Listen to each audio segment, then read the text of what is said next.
to try something slightly new here as I gear up for a hay stretch. Saturday morning, we had the remnants of, I can't remember what the name of the tropical storm was that came through to the west of us up in New York. But we got, about 2 inches of rain in the last couple days, so I got to see what's dry enough. Here's my map of hay fields. I'm in Conway, Mass. I think I've showed this before. This is the extent. I pretty much work north to south. So I've got a lot of fields clustered all around the center of town. Here's Natural Roots, the horse-powered farm that I do. And here's where I live. So I always kind of call this cluster of fields the home region. The barn that I use is right here. And here's kind of that top very first field I did this year, the downslope field, and these two smaller ones. So this is where I've moved the equipment home to and where I'm ready to do second cut that's been regrowing for about 10 plus weeks. But our forecast is showing 5-6 days of good weather, but with a tiny chance of pop-up showers on Monday, today being Saturday. So what I really wanted to do is start out by mowing this. But I guess a tiny chance of showers Sunday and a more significant isolated shower chance on Monday. And I just have this gut feeling that that's going to stand right in the way of stuff. And I'm going to have, 200 plus bales of second cut here get rained on. So what I think I'm going to do today, I'm going to go check some fields by foot and make sure they're dry enough. But I think I'm going to knock down these two smaller fields. It's only about a couple acres between them to risk for Monday, but then tomorrow work on mowing this field or maybe that field and see if in the next 6 days I can get a baling day, and get this end of town knocked out. And then I can work my way south, probably hit this cluster of fields here. It's about 4 acres before I then move on to Natural Roots. So it's always a game of hunting for dry ground after big storms like this, but that's where I'm at. And then the whole center of town fields that are all much closer together. Well, I'm just checking things by foot before I make any firm decisions. Here's that plateau kind of field that I did the very earliest first cut in. And there is some squelchiness closer to the leach field. So I think giving this at least another day to dry out makes sense, coupled with the rain risk, shower risk tomorrow and Monday.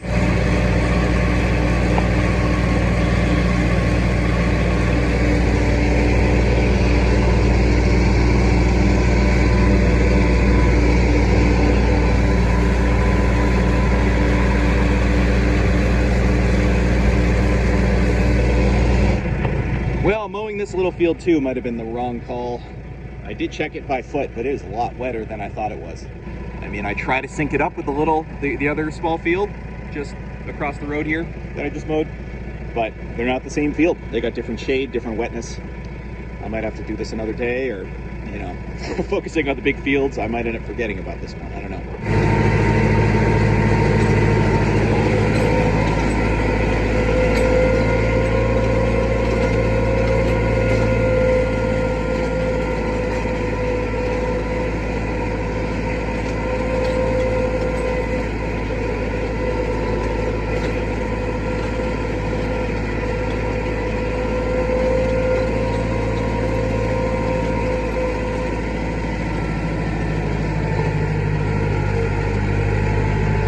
Well, it's been a few hours. It's about 2:30. So I mowed this small field 4.5 hours ago. Top is drying down, but boy, this area that I muddied up with the tires is still pretty squelchy. It's drying. So I don't know. I hate letting hay dry unevenly, but I don't think I'm going to take the tedder out here today. I'm going to let this sit, dry how it can, see if I can get the ground between the rows to dry out by tomorrow, and then ted it tomorrow. Tell you what though, the other field that I tedded out has gone so much farther. This top is crispy. Yep, full on crispy top layer. Bottom is damp and green, so I'll come lightly ted this again shortly. Still leave the other one alone, I guess. Weird to have these two fields pull apart so much.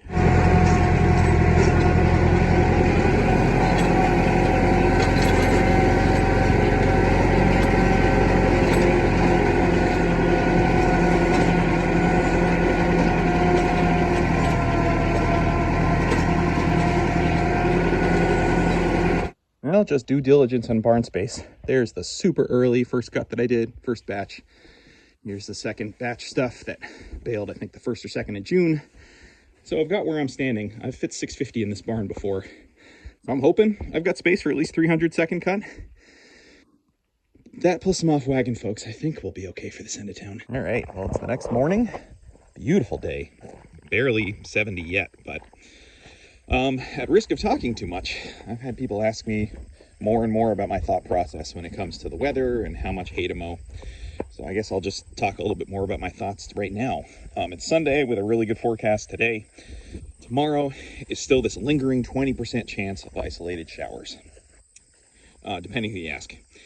So it makes me a little uneasy to have that and to be trying to mow more today and get that other stuff baled tomorrow.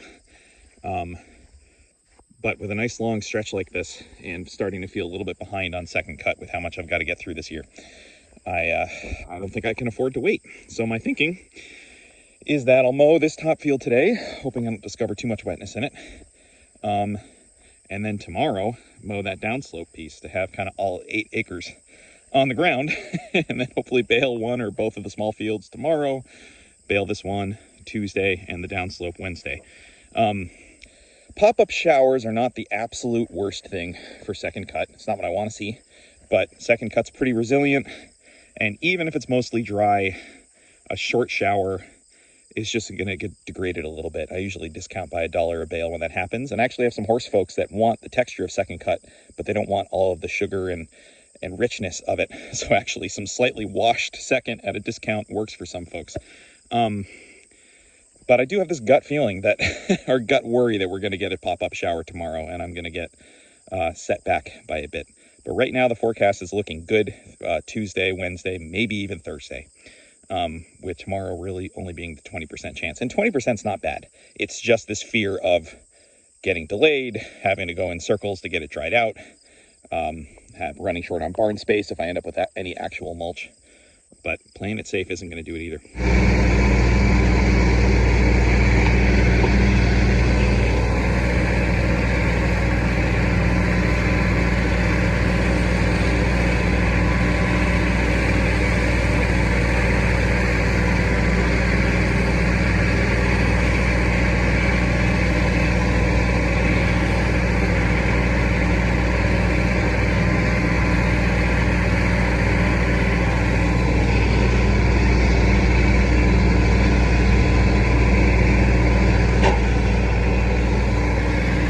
That's knocked down. I think it's about a modest yield for long growing second cut.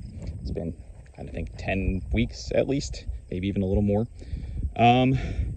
Last year I got 260 something off this, and I think that was pretty prolific. It's only maybe 3.5 acres, so that's a pretty insane yield for second. I'm guessing we're in the maybe 150 to 200 range. I think it's more than 150, but I don't know if we'll quite hit 200. But maybe. There's a lot in some spots. So I'm going to let the wind and the sun do its thing for a while. I don't know if I'll just head this once today to try to hedge my bets about showers tomorrow and not hitting the accelerator too fast in the drying here, but we'll see. But I'm going to go ted the other fields, see how they're doing. Well, I let this one sit for 24 hours. Looks like the ground dried out, but man, the stuff got bleached. I don't know. I'm not a fan of letting stuff sit this long without flipping it around. You guys know me.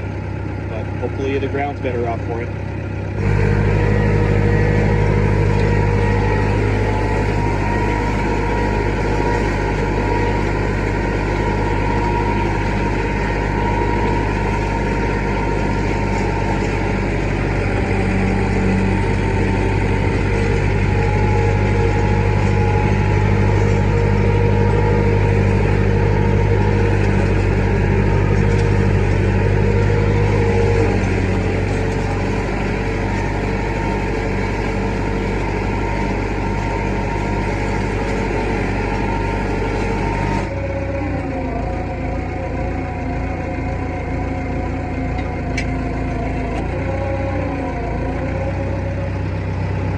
So I've got some thoughts about this.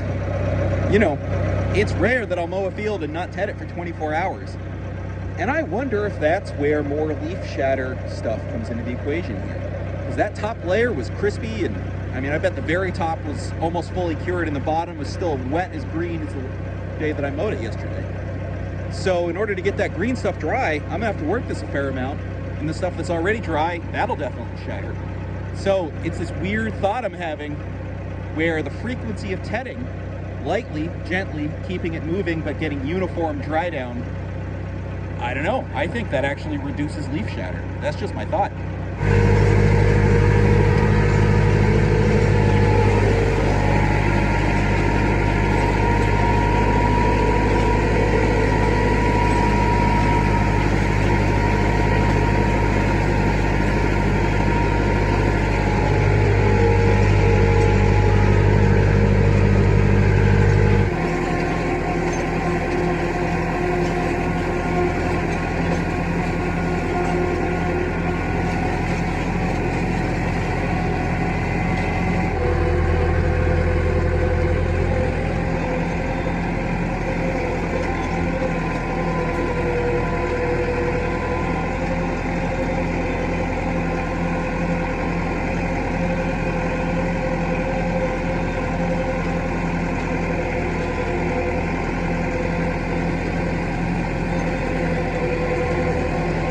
well, I doubled these up. It's about 3:30 or so on day 2. I think this is ready to go. I'm seeing little bits of green, but it is dry. I mean, it is super dry. Curious what the moisture meter would say, but without it, I think I wouldn't question this. The only thing that makes me question it is 2-day second cut, but really nice breeze and sun and low humidity, and honestly finer grasses in this field. So finer grass translate to second cut too, and you've got more surface area to volume, and it dries faster. So double these up. I'm trying to get more comfortable at doubling up windrows and second cut now that I've got the rotary rake. So it won't take long to bale this. I'll go rake up that little field just to get aeration. I don't know when I'm going to bale that one. And then go grab the baler and see if these come together. If I can get this in today and get it in the barn and not have this in the mix for chance of showers tomorrow, that'd be great. Well, maybe I'll try this one tomorrow. There's gonna be a lot of wet ones with some actively wet ground. So I don't know if I gotta keep flopping these windrows over once a day or something just to let the ground dry out. Not sure, but I'm gonna leave the rake here. Hopefully go bale the other field.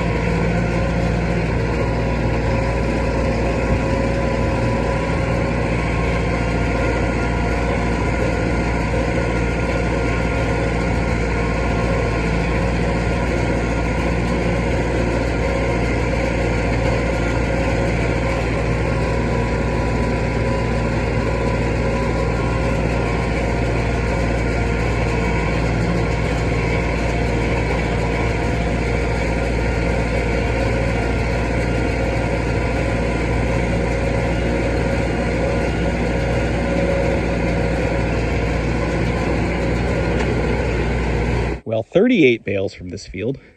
I think I had higher hopes than that, but they're beautiful. Right in the pocket, 10 to 12% moisture. Some outside windrows on that side were upwards of almost 14 as the highest number that it showed, but got it pretty dialed in, I think, with the density. They seem great. So yeah, a little light yield. We'll see if that continues. It's always hard to guess or estimate how much second cut I'm going to have this season until I really get into it and see what the yields are settling in on as. Well, that small number of bales in the barn, dropping the wagons, just checking this. This dried so much. So much. There's still some wet green, but there's now a tiny chance of showers this evening as well as tomorrow. Boy, it's tempting to rake this, but I think that's just playing with it a little too much. Tiny shower, won't be much more than a dew. I'm just gonna take a beat, not rush, not prematurely rake this. Call it a day. Well, a curveball last night was a whole round of showers that moved in and I think hit the entirety of Western Mass over the course of a couple hours. We got less than 1/10 of an inch, but it was between 9 p.m. and midnight. And luckily, I don't think it hurt the hay any. I think if I hadn't known it rained last night, I would just think it's a heavy dew. I don't have any of that smell of hay damage. For those of you in the game, especially with second cut, when it gets rained on, you can you can smell the sugar leaving it. It doesn't smell like that. Hopefully that's all fine. Just sets me back a little bit. The real tricky thing is that today, everybody now is saying there's isolated shower potential, including the local weather expert saying showers, possibly a thunderstorm, maybe even hail, which is not the most reassuring. So the clouds are supposed to build today. So I'm really glad I got that the bigger of the two smaller fields baled. The little one, I got that raked up. The rake's over there. I'm not really going to worry about it. When I go fetch the rake, I'll re-rake it and leave it.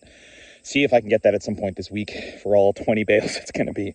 But what I really want to do today is get this dry enough to rake it before the chance of more severe rain. Well, not severe, but more than just showers this afternoon.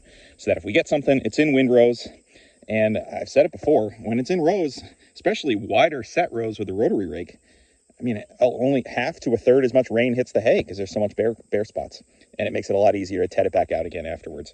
So that's my goal, is to do that. And then the forecast for tomorrow and Wednesday are both looking amazing. It's supposed to be just nice, full, sunny, low humidity days. So even if this gets rained on and gets discounted a little bit, I should be able to get this in. But what I really want to do is mow the downslope today, because getting this end of town done would be great. If I don't, you know, I'm pushing into the second half of July without barely putting that much of a dent in second cut. So I'm in kind of a break a few eggs mood.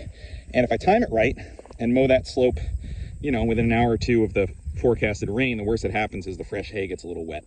I wouldn't do the same thing again that I did here, mowing it kind of on the earlier side and getting it to seriously start drying before seeing a rain shower.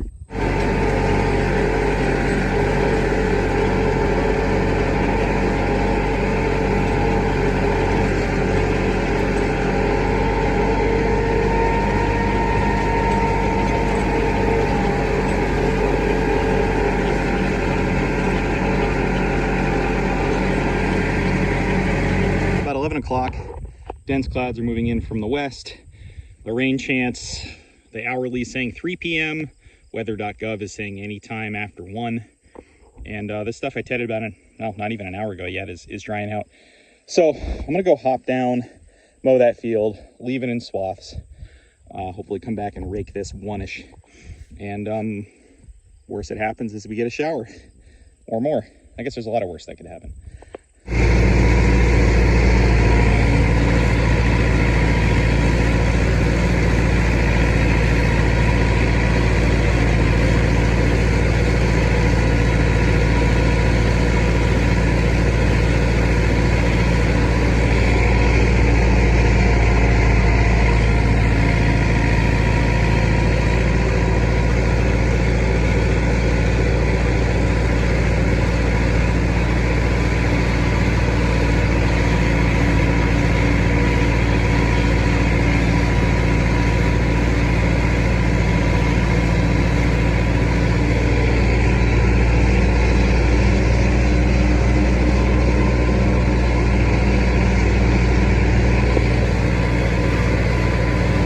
Downslope is knocked down. This field's looking great. It's really dried with a nice breeze, even though it's pretty overcast. There's a lot, I keep saying roulette, but it's just a bunch of small clusters to the northwest, kind of moving this direction. So this stuff's ready to rake, or ready enough. I'm just going to grab that, put it in windrows, and see what happens with the rain.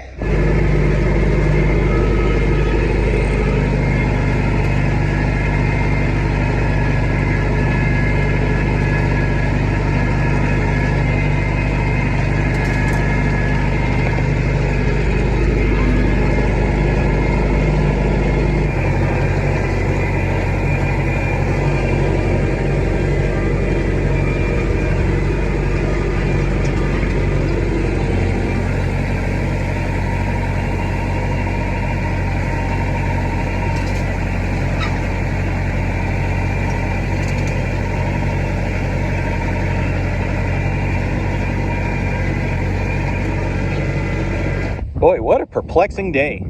When the sun is out and the wind is blowing, it is amazing. But there's still stuff to the west of us. That blob looks like it might skirt just north. But we also might catch the edge of it. I'm not sure.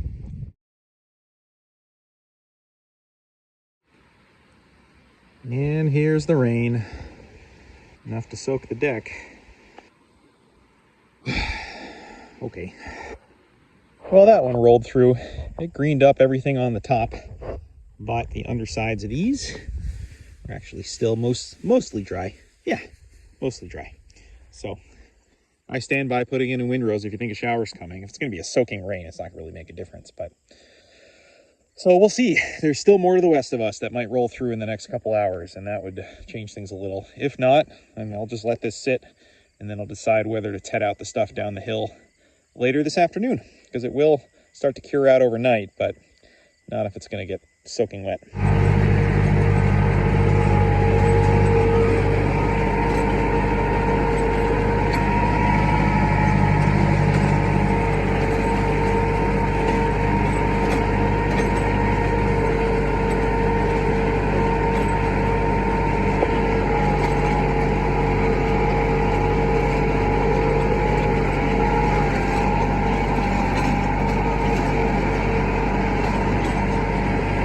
Right or wrong, that's spread out. The radar is breaking up a little bit to our west. Maybe things will break up before they get here. That's some stuff to the north that It's actively raining, but not over us. You can actually see the clouds moving. The wind's going that fast. So yeah, getting this spread out will start the desiccation overnight. I've had enough time, so I've proved that to myself. So with the hopes to get this in through the baler less than 24 hours from now, I think that was hopefully the right call. And if it gets a little wet, it'll hopefully just dry that much faster in the morning.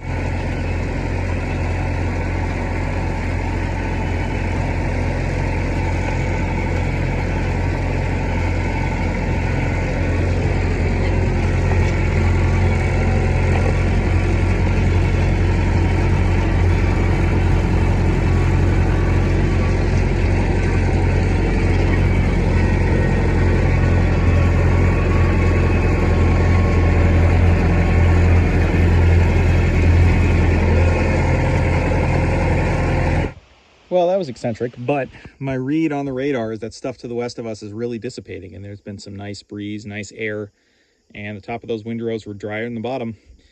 And I wanted to get it flopped all back inward again to make, if I TED it out tomorrow morning, depending on what else we get, make that easier to, yeah, anyway. Eccentric, maybe not necessary, but that was gentle enough. There's a lot there. Fluff those back up, and if I gain a little bit of dry time, then so be it. Well, it's 10 a.m. on Tuesday, and we did successfully dodge those later rounds of showers last night, including one that skirted by just barely to the northwest of us, northeast of us. So I'm definitely planning on getting this through the baler today. Question is, and I think I know my answer, is that I am going to lightly TED these back out again because they got just enough rain yesterday. Second cut does this thing when it gets wet.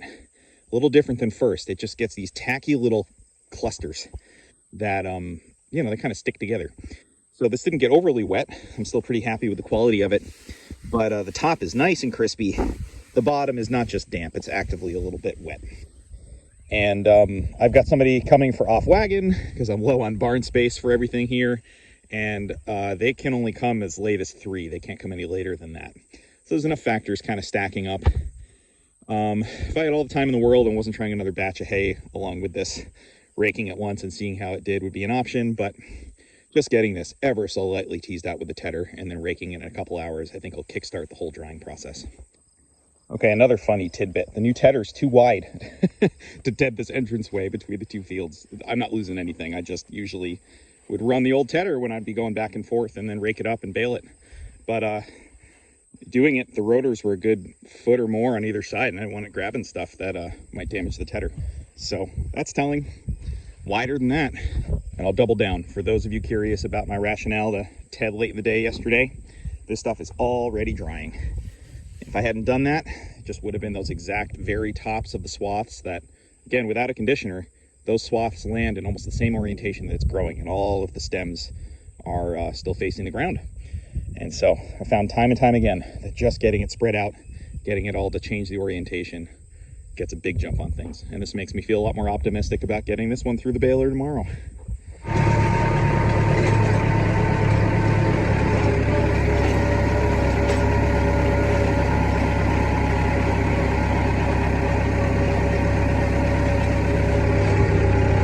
Nice and gentle. And you know what? The width of this tedder and the width of the rake are well suited.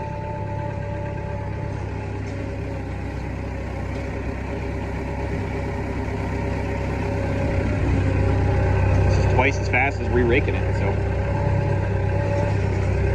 And this stuff still looks pretty nice, considering it was 12 weeks of regrowth and saw 2 brief showers.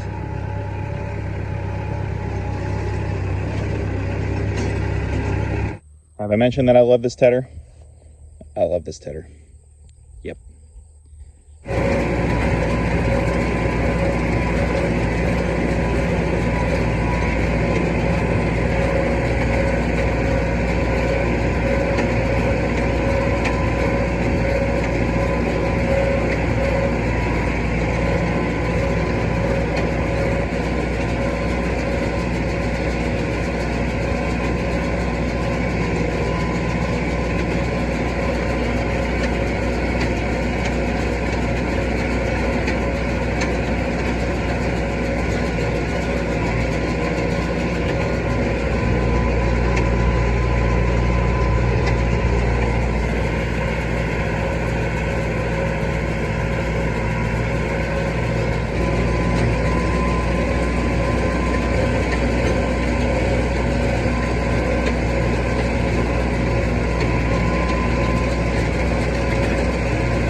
199 off this field.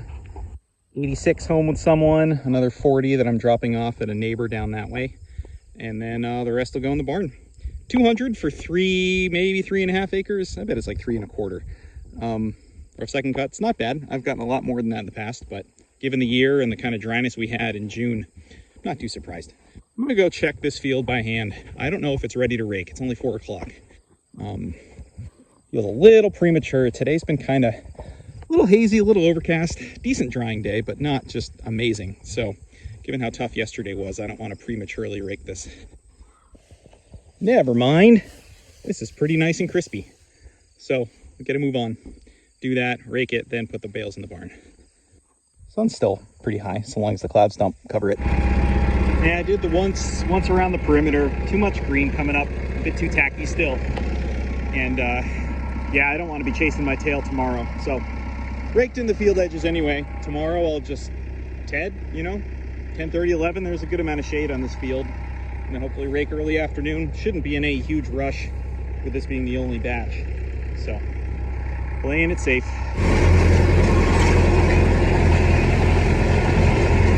Well, I remembered I have a staff call tomorrow morning until about 11. And this stuff has been sitting for about 5 hours.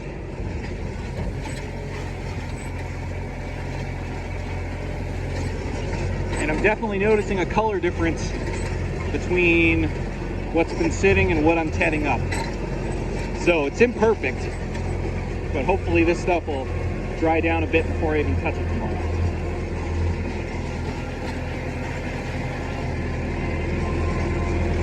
I'm aware that it's in my usual realm of excessive, but this is gentle. And I like the new tedder.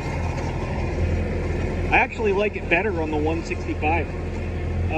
As much as I like alternating between tractors on things, for some reason, this tractor feels more smooth on both the tedder and the rake. It's also pretty smooth on the mower, though.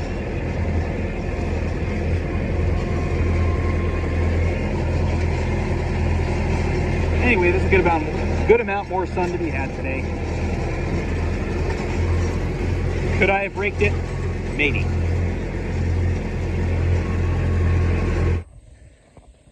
Almost 11 a.m. on Wednesday. Beautiful day, but a slight chance of pop-up showers have moved into the afternoon forecast, according to some. So that makes the day less relaxed. It's the end of town. I don't have any place to park a wagon under cover, so I've got tarps. And I've got my wife and my dad's help flexibly this afternoon. We'll have to see whether I bale a wagon, unload a wagon, go back to baling, or whether we tarp, or whether we just grit our teeth and try it. I'm not sure. But I'm not going to be patient today. Nope. The dew is mostly off. Going to give that a light heading. Hopefully rake it in a couple hours, and then see if I can start baling by 1, maybe 2. I will say that one of these days I do want to try raking for the first time on a field that has not been tedded that same day. But this has always been one of those New England haying tenets. Maybe I'm old school, but raking this first thing without getting it fluffed up. Re-raking is a different story. But the first time raking, to do that freshly on a field, having not been tedded that same day, I've always been taught that's the best way to bury moisture. But some people do it. On a more relaxed day, I'll try it someday. Here's why I'm doing it though. Look at that aeration difference. And again, I swear this tedder flips it perfectly over. I watch the hay kind of roll over 180 when it lands.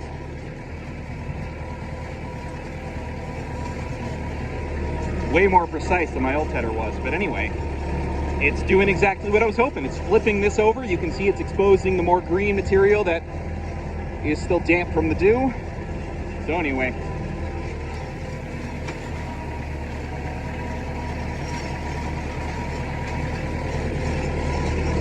again, nice low RPM.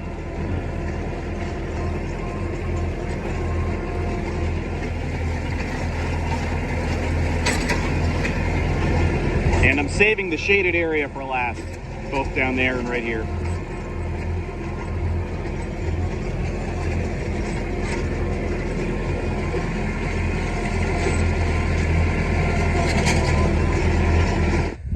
Also, I realized in putting numbers, this baler, since I've owned it, or used it rather, first year actually I traded for use of it. As of yesterday, I have put 50,000 bales through this, which feels like a lot. You know, over 12 or 13 years, doesn't add up to that much each year, even though I've done way more in the last several years each year. But 50,000 bales for an almost 50-year-old baler, and I don't know enough. I certainly was used quite a bit before I had it. So people have all kinds of baler opinions. You know, I grew up using an almost exact twin to this, slightly older model of 124 that Doug has. So I'm biased, and this is the one I lucked into having. But man, when this thing's working right, it is just reliable. And I don't have much experience with New Holland balers or John Deere balers. I know people love them, you know, to each their own. But I will say, I hear people say all kinds of things about you've got to be really careful how you feed hay into a square baler. You got to make sure you're consistent, or feeding it more on one side of the pickup than the other, or else the bales come out bananaed. Man, this thing does not care, which might be a real key to my success on these small fields, because I got a lot of weird time where the windrows are different sizes, or I've got time where hay's not going in the baler as I'm turning around the awkward headlands. And man, as long as I've got the tension adjusted right, these bales just come out great. Anytime that there's bananas or other things, it's either an oddity or, you know, it's my own fault for not having the tension adjusted well enough. So I'll stop gushing there. I don't take much credit for it other than just trying to do right by it. Folks that engineered this thing, good old Massey 124 and the sure tie knotter. Also, because I like math, that's an average of about 500 wagons. Yeah, yep, I fit about 100 on each, so 500 of those. That feels like a lot for my haying career so far. 12:30 and stuff's already popcorning to the west of us, moving south. You can actually see the clouds moving south from here, so the wind is quite windy. Man, it's gonna be another roulette day. Today was supposed to be relaxed. Anyway, it's only been an hour and a half, and I'm gonna go rake that, and then go rake that silly little field that way, and then come back and see if any of this is ready to go through a baler. I'm hoping so.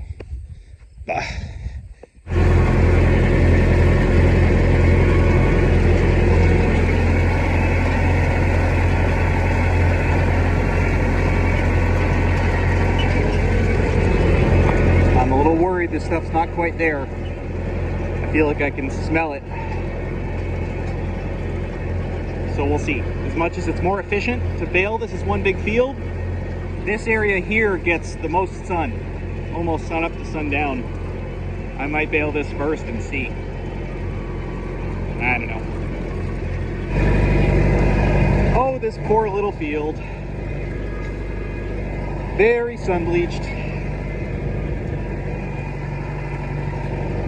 I kind of wished I'd come and baled it yesterday, although I think it would have been still damp. It looks like it's at least dried pretty well. The ground's a lot drier, 5 days in.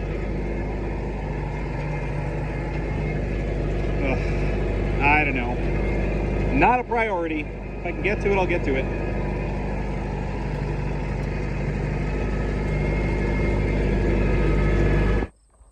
Well, that's still west of us.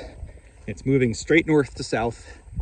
Nothing immediately north of us, but some stuff is still generating to the northwest. So I don't know what's going to happen. We're going to try baling. This barn is not ideal for sorting iffy bales. So I'm going to have to decide if this stuff's coming out borderline what I want to do. You know, I've had times of 15 to 18% hay coming out okay. And I'm not worried about heat on that, but I don't know. It's on a knife's edge of, yeah, the same old game. Getting a little bit of a shower, trying to dry it back out again versus iffy hay, which is my least favorite. Okay, these feel great. Game on.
Well, I stopped to check because the off-wagon neighbor needs 58, and that's 58. And it's a lot easier to tarp a partial wagon than a full one. I've found that went out the hard way. So I'm gonna park this, see when he's ready for it, tarp it if I need to, keep going with other wagons. Still clear north of us, amazingly.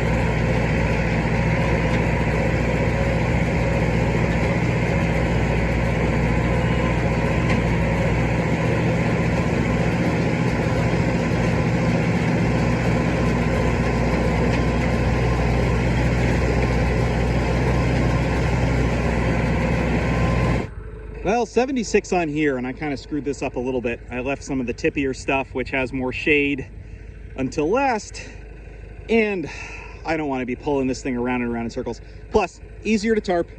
So anyway, gonna drop that, put the last bit on the other wagon. I don't know, I gotta check the radar again, but it's still pretty clear. Okay, the neighbors were ready for that, so I whisked that over there, so they're starting to unload. And I'm just gonna bale up these last bits. My wife and my dad will be here in the next 20 or 30 minutes and see if anything to the north forms. We'll tarp, we'll unload, we'll do what we have to do.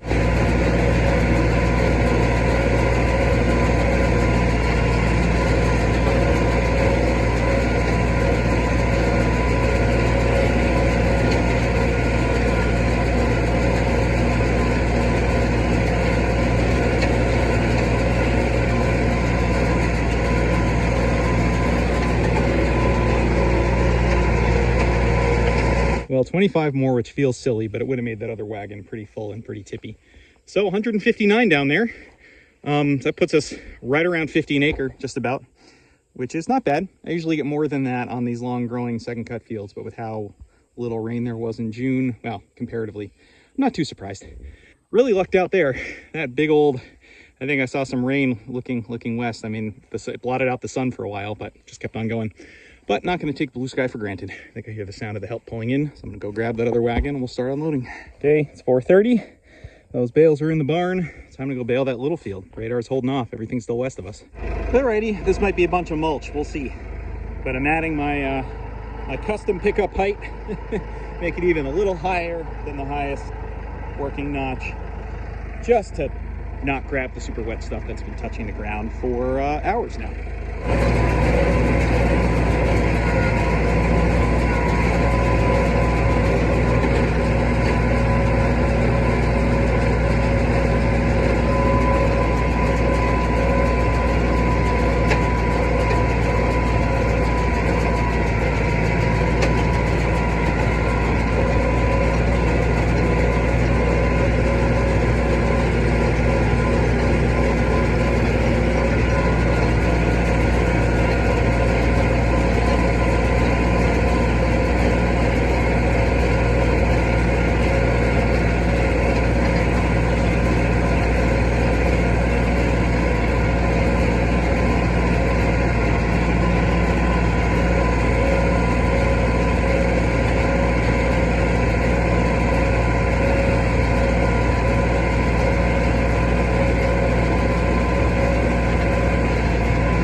I'll be darned. 22 little buggers that there were some higher moisture blips, but a lot of it was 12, 13, 14. And man, they feel pretty okay for being super sun bleached. So I think if any of them are heavy, I'll toss those aside. But heck, if I've got 20 bales of stuff, I'll discount by a little bit. I still don't know how second cut's going to go this year. I feel like I have not gotten that much of a start on it, and it's halfway through August now. So, all right, let's talk more cloud dodging. Well, I had about 5 minutes while I was waiting for my wife to come back up. Miraculously, testing with the bale probe, all 21 of those bales were fine. Yeah, I think the in-baler monitor was seeing a tiny bit of ground wetness, but gosh, was that stuff cured in a half. So it's up there in a nice little square for someone who wants, I don't know, $5 or $6 first cut rather than $8. Well, here's some Happy Hay customers. Goats are new this year. They're pretty cute. Yep. Good winter food. All right, passes the taste test just fine. Sometimes it's nice to have the reminder. This is what it's all about. Hi. Okay, going down to get the truck. That's it. So all 8 acres in this end of town are done. Not bumper crop, but not bad. The question is, with this being the longest growing second cut that I have, what the average yield per acre is going to start to look like on some of the other fields. I'm going to guess it's going to be a year that's closer to 40 of second cut per acre. But who knows? Some, I'm sure, will overperform, others under. But I think I'm going to assume it'll be 40, and then towards the end of second cut, you know, should I be so lucky as to be able to get it all, I might get down to 35 or even 30 bales an acre or something like that on the later fields. But that's okay.